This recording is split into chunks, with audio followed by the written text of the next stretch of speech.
نبی اکرم صلی اللہ علیہ وسلم نے حجۃ الوداع میں فرمایا کہ لوگوں کو بالکل خاموش کر دو تاکہ وہ خوب سن لیں۔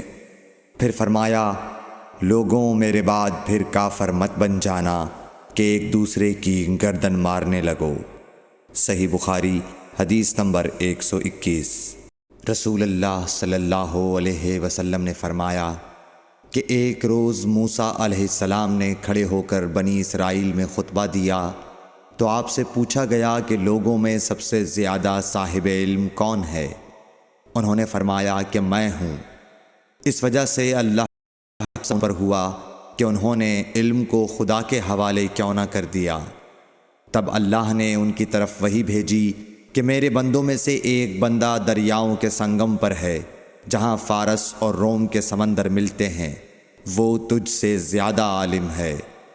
موسیٰ علیہ السلام نے کہا کہ اے پروردگار، میری ان سے ملاقات کیسے ہو؟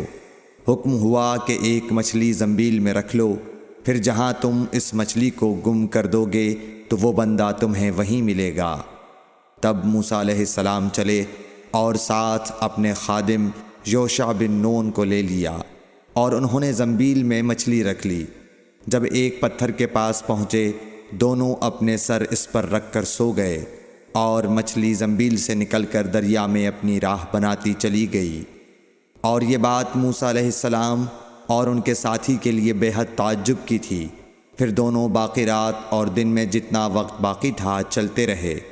جب صبح ہوئی، موسیٰ علیہ السلام نے خادم سے کہا، ہمارا ناشتہ لاؤ، اس سفر میں ہم نے کافی تکلیف اٹھائی ہے۔ اور موسیٰ علیہ السلام بالکل نہیں تھکے تھے، مگر جب اس جگہ سے آگے نکل گئے جہاں تک انہیں جانے کا حکم ملا تھا، تب ان کے خادم نے کہا کہ کیا آپ نے دیکھا تھا کہ جب ہم صخرہ کے پاس ٹھہرے تھے تو میں مچھلی کا ذکر بھول گیا؟ بقول بعض صخرہ کے نیچے آب حیات تھا، وہ اس مچھلی پر پڑا اور وہ زندہ ہو کر بقدرت الہی دریا میں چل دی۔ یہ سن کر موسیٰ علیہ السلام بولے کہ یہی وہ جگہ ہے جس کی ہمیں تلاش تھی، تو وہ پچھلے پاؤں واپس ہو گئے۔ جب پتھر تک پہنچے تو دیکھا کہ ایک شخص کپڑا اوڑھے ہوئے موجود ہے۔ موسیٰ علیہ السلام نے انہیں سلام کیا۔ خضر نے کہا کہ تمہاری سرزمین میں سلام کہاں؟ پھر موسیٰ علیہ السلام نے کہا کہ میں موسیٰ ہوں۔ خضر بولے کہ بنی اسرائیل کے موسیٰ؟ انہوں نے جواب دیا، ہاں۔ پھر کہا کہ کیا میں آپ کے ساتھ چل سکتا ہوں تاکہ آپ مجھے ہدایت کی وہ باتیں بتلاؤ جو اللہ نے خاص آپ ہی کو سکھلائی ہیں؟ خضر بولے کہ تم میرے ساتھ صبر نہیں کر سکو گے۔ اے موسیٰ، مجھے اللہ نے ایسا علم دیا ہے جسے تم نہیں جانتے، اور تم کو جو علم دیا ہے اسے میں نہیں جانتا۔ اس پر موسیٰ علیہ السلام نے کہا کہ خدا نے چاہا تو آپ مجھے صابر پاؤ گے، اور میں کسی بات میں آپ کی نافرمانی نہیں کروں گا۔ پھر دونوں دریا کے کنارے کنارے پیدل چلے۔ ان کے پاس کوئی کشتی نہ تھی کہ ایک کشتی ان کے سامنے سے گزری تو کشتی والوں سے انہوں نے کہا کہ ہمیں بٹھا لو۔ خضر کو انہوں نے پہچان لیا اور بغیر کرائے کے سوار کر لیا۔ اتنے میں ایک چڑیا آئی اور کشتی کے کنارے پر بیٹھ گئی۔ پھر سمندر میں اس نے ایک یا دو چونچیں ماری۔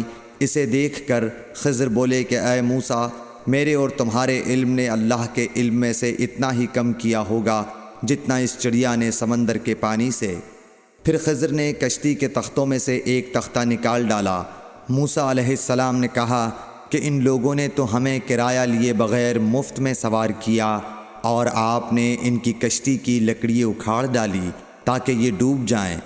خضر بولے کہ کیا میں نے نہیں کہا تھا کہ تم میرے ساتھ صبر نہیں کر سکو گے؟ اس پر موسیٰ علیہ السلام نے جواب دیا کہ بھول پر میری گرفت نہ کرو۔ موسیٰ علیہ السلام نے بھول کر یہ پہلا اعتراض کیا تھا۔ پھر دونوں چلے۔